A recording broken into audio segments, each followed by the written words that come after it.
Moi je suis ingénieur réseau télécom de formation et ça fait 20 ans que je fais du management de la qualité. Plus exactement, je m'occupe de management des processus, d'ingénierie des processus. Je suis expert en ingénierie des processus. Ça veut dire quoi? Ça veut dire que j'audite les systèmes, les organisations, les entreprises. Et au sein de l'entreprise, j'essaie de modéliser le fonctionnement des différentes activités. Ça permet de comprendre ce qui s'y fait, ça permet d'avoir une vision claire de tous les rouages de cette entreprise, une vision globale, bout en bout. Ça permet à chacun des acteurs d'identifier là où il se situe, d'identifier ce qui est en amont, d'identifier ce qui est en aval, de mieux comprendre à quoi il contribue et normalement de mieux optimiser le fonctionnement de l'entreprise, de mieux pouvoir outiller ses processus. Voilà, donc ça nécessite aussi d'aider les gens, d'accompagner les gens au changement, parce que quand on identifie les processus, on identifie aussi des dysfonctionnements, on voit les interfaces, on voit qui contribue à qui et à quoi, on voit là où il y a des trous dans la raquette, là où il y a des manques, là où il y a des choses à améliorer, là où il y a des doublons. Donc il faut apprendre aux gens, il faut essayer d'optimiser le fonctionnement, ensuite il faut apprendre aux gens à changer leur manière de faire pour travailler mieux, parfois travailler moins, et le plus souvent travailler moins, parce qu'on fait pas ça pour générer plus d'activité, on fait ça pour optimiser l'activité. Voilà, donc j'ai l'habitude d'accompagner les gens dans la compréhension des écosystèmes technologiques complexes, et j'ai l'habitude de les accompagner aussi dans le changement, j'ai l'habitude de les accompagner dans l'appropriation des outils dans le cadre de la mise en œuvre de leurs activités au quotidien. Voilà. Alors, pourquoi j'en suis venu à m'intéresser à l'humain et à l'écosystème de l'humain?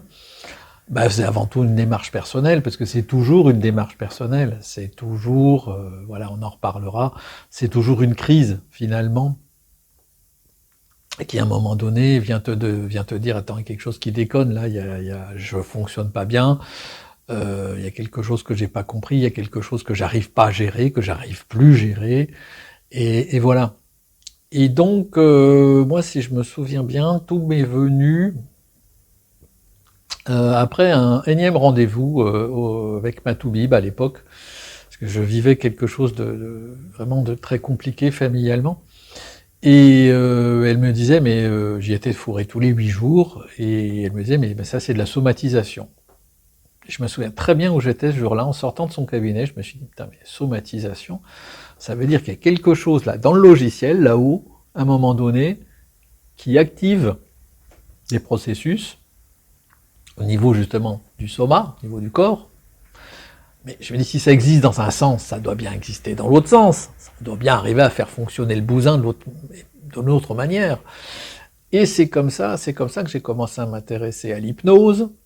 J'ai fait des séances d'hypnose parce que immédiatement, c'était le côté déprogrammation, de fonctionnement phobique, etc. Et j'ai tout de suite compris qu'il y avait quelque chose à voir de ce côté-là. Et puis ensuite, je suis allé, j'ai enchaîné. Alors j'étais dans l'hypnose et j'ai enchaîné avec la kinésiothérapie. Voilà. Bon, faut vous dire que j'avais commencé quelques mois auparavant une psychothérapie aussi, et que je suis tombé sur un psychiatre absolument génial, qui est un type qui est ouvert absolument à tout, aussi bien aux visions spirituelles qu'aux visions alternatives, aux visions de médecine alternative, sinon alternative, en tout cas complémentaire, donc la pratique de l'hypnose, la pratique de la kinésio ou quoi que ce soit, il était tout à fait ouvert à ça. Et donc voilà, donc je suis parti dans un cheminement personnel qui m'a emmené dans la découverte de différentes thérapies et de la même manière du développement personnel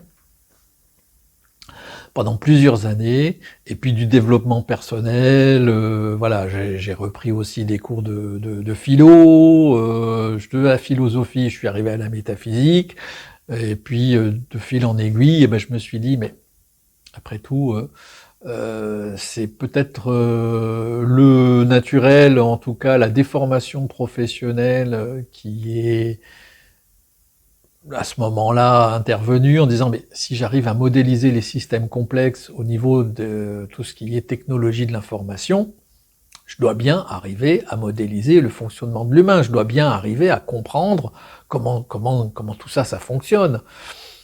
Et puis j'ai commencé à m'intéresser à cet écosystème humain, et puis voilà, puis j'ai mis le doigt dedans, et puis en même temps que je cheminais personnellement, j'essayais de modéliser un petit peu ce fonctionnement, tout comme je le fais pour les systèmes technologiques dans l'entreprise.